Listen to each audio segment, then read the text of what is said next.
राधे राधे आप सभी को। मैं प्रीति जायसवाल, बायोसाइंस की शिक्षिका। आज मैं नर्वस सिस्टम के पार्ट्स को पढ़ाने वाली हूँ। इसके पहले मैंने नर्वस सिस्टम के नर्व सेल्स के बारे में अर्थात उसके अवयव के बारे में भी मैंने पढ़ाया है, तो आप हमारे पहले वीडियो में जाकर इसे देख सकते हैं। मैं इसका लिंक डिस्क्रिप्शन बॉक्स में दे दूंगी। आज का हमारा टॉपिक स्टार्ट करने के पहले एक मोटिवेशनल कोट्स जैसा कि मैं देती हूँ उससे स्टार्ट करते हैं। देखिए, किस्मत हमें मौका देती है लेकिन हमारी मेहनत चौंका देती है, हमें भी और सभी कोई को भी। तो किस्मत के ऊपर भरोसा ना करके हमें मेहनत करते रहना चाहिए ताकि हम आगे अपना बेस्ट से बेस्ट रिजल्ट पा सके। तो चलिए हम इसी मोटिवेशनल कोट्स के साथ हमारा parts of nervous system start करते हैं।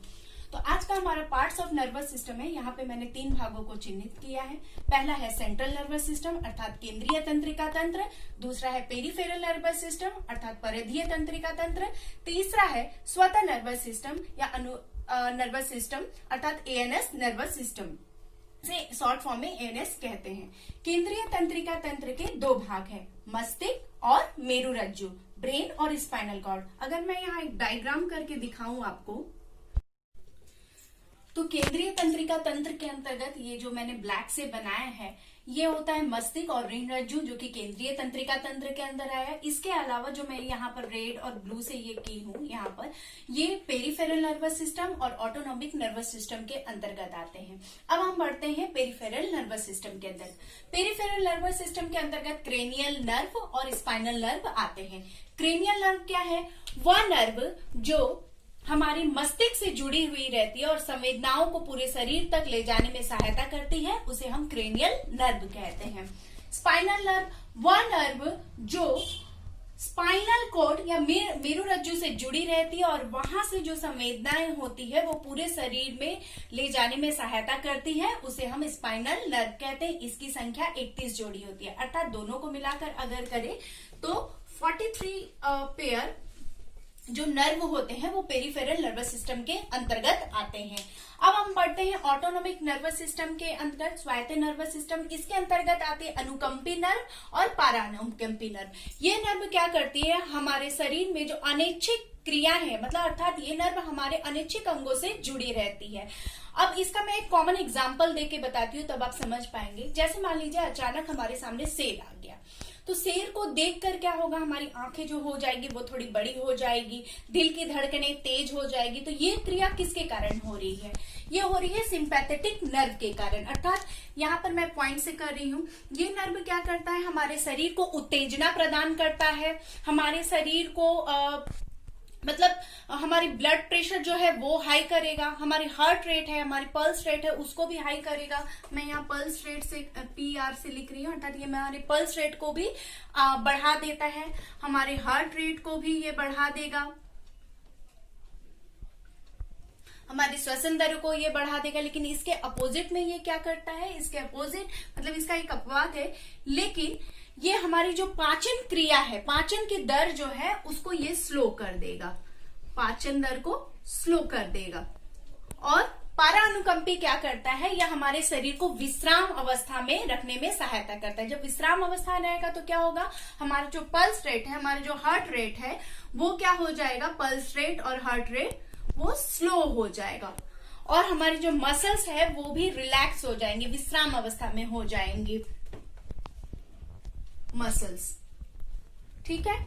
और लेकिन इसके अपोजिट में ये क्या करेगा? हमारी जो पाचन दर है उसको तीव्र गति से कर देगा। तो ये हुआ पैरासिम्पैथेटिक नर्व के अंदर। अगर इसके अंतर भी आते हैं तो आप इस तरह से लिख सकते हैं। अब हम आते हैं स्पाइनल कॉर्ड में और ब्रेन में। तो ब्रेन और जो स्पाइनल कॉर्ड है ये एक परतों द्वारा घिरा रहता है जिसे हम मेनिंजेस कहते हैं। अब ये मेनिंजेस क्या है? डैप आप याद रखिए, इसी क्रम में आप याद रखिए तो आपको सुविधा होगा और एग्जाम में भी आएगा तो आपको बोलने में भी इजी होगा। तो पहला है ड्यूरामेटर, दूसरा है आर्कनॉइड, तीसरा है पायामेटर। अर्थात मस्तिष्क और मेरुरज्जु जो होता है वो मेनिंजेस से घिरा रहता है। मेनिंजेस में बाहर की ओर ड्यूरामेटर, अंदर की ओर आर्कनॉइड और सबसे बाहर की तरफ पायामेटर पाया जाता है। अर्थात ड्यूरामेटर और पायामेटर के बीच में आर्कनॉइड पाया जाता है। ये तीनों को एक साथ मेनिंजेस कहते हैं। और ब्रेन और स्पाइनल कॉर्ड में एक फ्लूइड पाया जाता है जिसे हम CSF कहते हैं, अर्थात सेरिब्रो स्पाइनल फ्लूइड कहते हैं। ये भी एग्जाम में क्वेश्चन आता है। तो ये हमारा हुआ ब्रेन में क्या परतें पाई जाती है और क्या फ्लूइड पाई जाती है वो। अब हम स्पाइनल कॉर्ड को विस्तृत रूप में पढ़ेंगे कि ये कैसे कार्य करता है। स्पाइनल कॉर्ड जो होता है ये क्या करता है, ब्रेन तक हमारे शरीर से जो भी संवेदनाएं हैं उसको ले जाता है और वहां से जो भी एक्शन मिलती है वो फिर पुनः ब्रेन हमारे पूरे पार्ट्स में पहुंचाता है, अर्थात एक सेतु का काम करता है। जैसे यहां से मैं समझाऊं, ये है हमारा ब्रेन, ये है स्पाइनल कॉर्ड और ये हमारा पार्ट्स ऑफ बॉडी। तो ये क्या करेगा, यहाँ से उद्दीपन को ग्रहण करेगा, फिर ब्रेन तक ले जाएगा और फिर जो सिग्नल्स मिलेगा, इंस्ट्रक्शन मिलेगा, उसे हमारे पूरे शरीर में पहुंचाने का कार्य करता है। इसके अलावा इसका मुख्य कार्य है प्रतिवर्ती क्रिया, अर्थात रिफ्लेक्स एक्शन। ये प्रतिवर्ती क्रिया पर टोटली ये कंट्रोल करता है, जिससे मस्तिष्क का बहुत सारा कार्यभार क्या हो जाता है, हल्का हो जाता है और मस्तिष्क को दूसरे कार्य में करने में सुविधा होती है। और अब प्रतिवर्ती क्रिया है, इसको हम डायग्राम बनाकर आपको बताएंगे। आप वो डायग्राम को देखिए और उसको समझने की कोशिश कीजिए।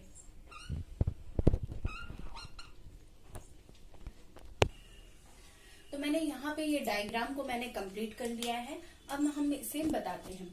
तो प्रतिवर्ती क्रिया किस प्रकार कार्य करता है। प्रतिवर्ती क्रिया जो है, हमारे शरीर में पूरा डेंड्राइट्स का जाल जो है वो बिछा हुआ है।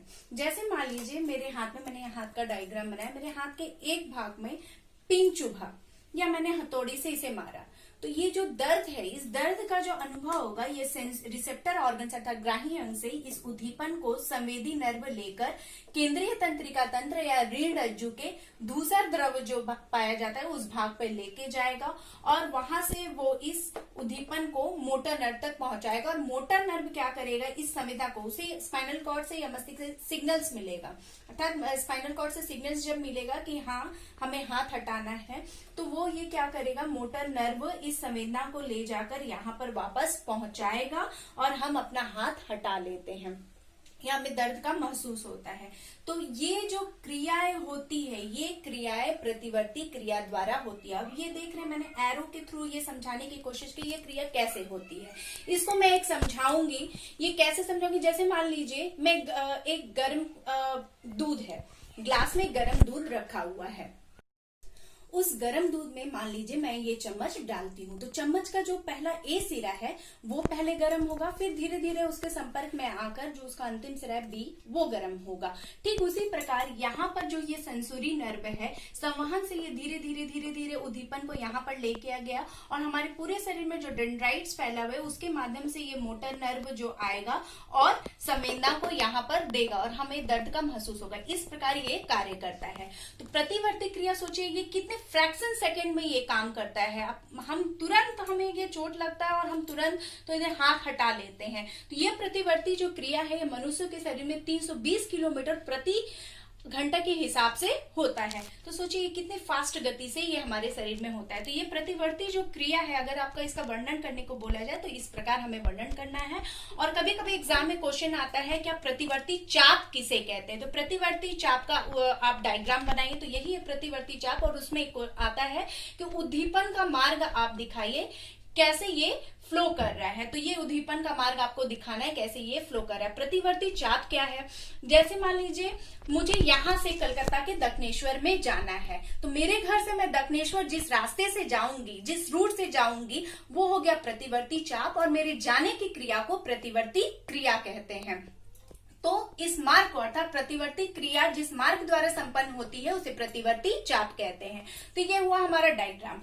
अब आते हैं जो प्रतिवर्ती क्रिया होती है वो कितने प्रकार की होती है। प्रतिवर्ती क्रिया दो प्रकार की होती है। एक को हम बोलते हैं सिंपल प्रतिवर्ती क्रिया, सिंपल रिफ्लेक्स एक्शन। सिंपल प्रतिवर्ती क्रिया, और इसे हम अनकंडीशनल रिफ्लेक्स एक्शन भी कहते हैं। और दूसरा है हमारा एक्वायर्ड रिफ्लेक्स एक्शन अर्थात कंडीशनल रिफ्लेक्स एक्शन। तो ये प्रतिवर्ती क्रिया के बारे में अब हम समझेंगे। इस प्रतिवर्ती क्रिया के बारे में सबसे पहले मार्शल हॉल नामक वैज्ञानिक ने हमें बताया था। तो सिंपल प्रतिवर्ती क्रिया क्या है? जो हमारे शरीर में अनकंडीशनल रूप से होगी, मतलब जीवधारियों के शरीर में होने वाली वह क्रिया जो उनके जन्म से ही होती है अर्थात वंशानुगत होती है, उसे हम सिंपल रिफ्लेक्स एक्शन कहते हैं। जैसे तीव्र गति से, जैसे ही तीव्र गति की रोशनी हमारे आंखों में पड़ती है, हमारी पलकें बंद हो जाती है, हृदय का धड़कना जो है हमारे जन्म से होती है। तो ये सब सिंपल प्रतिवर्ती क्रिया के अंतर्गत आती है। एक्वायर्ड रिफ्लेक्स एक्शन किसे कहते हैं? वह प्रतिवर्ती क्रिया जो जीवधारियों में सीखने से प्राप्त होती है, उनके अनुभव से प्राप्त होती है, उसे एक्वायर्ड रिफ्लेक्स एक्शन कहते हैं। जैसे कंप्यूटर का सीखना, टाइपिंग करना इत्यादि। अगर मैं मान लीजिए कि मुझे अभी कार चला के जाना है, तो मुझे ये सीखना होगा तब मैं ये कर पाऊंगी, तो इसे हम एक्वायर्ड रिफ्लेक्स एक्शन कहते हैं। तो ये हुआ प्रतिवर्ती क्रिया, प्रतिवर्ती चाप। अब आता है लास्ट क्वेश्चन की हमारा मेरुरज्जु का लाभ क्या है, मतलब रिफ्लेक्स एक्शन से हमें लाभ क्या है या मेरुरज्जु से हमें लाभ क्या होती है। तो पहला मैंने इसमें बता दिया कि ये क्या करती है, प्रतिवर्ती क्रिया करती है, जिसके कारण मस्तिष्क का कुछ भाग कम हो जाता है, मतलब कार्यभार कम हो जाता है, जिसको मस्तिष्क को अन्य कार्य करने में सहायता होती है। दूसरा इसका कार्य क्या है, ये प्रक्रिया जो है ये सोते समय भी होती है, जिसके कारण क्या होता है, हमारा जो हमारे शरीर में जो अनैच्छिक क्रिया होती है, हठात क्रिया होगी, जैसे सोते समय मच्छर यहाँ पे काट लिया तो हम इसे मार रहे हैं, तो ये क्रिया हमारे प्रतिवर्ती क्रिया द्वारा संपन्न होती है। तीसरा, ये प्रतिवर्ती क्रिया इतनी तीव्र गति से होती है कि हमें सोचने की का समय नहीं देती है, और हम जो क्रियाएं हैं वो जल्दी तीव्र गति से अनैच्छिक क्रियाएं होती रहती है। तो ये प्रतिवर्ती क्रिया का लाभ है। उम्मीद करती हूँ कि आपको ये सारा विषय समझ में आया होगा और इससे संबंधित जो मैंने क्वेश्चन दिया होगा उसे भी आप कर पाएंगे। नेक्स्ट वीडियो में यहाँ पर मैं ब्रेन के पार्ट्स को इलाबरेट रूप में बताने की कोशिश करूंगी। Thank you.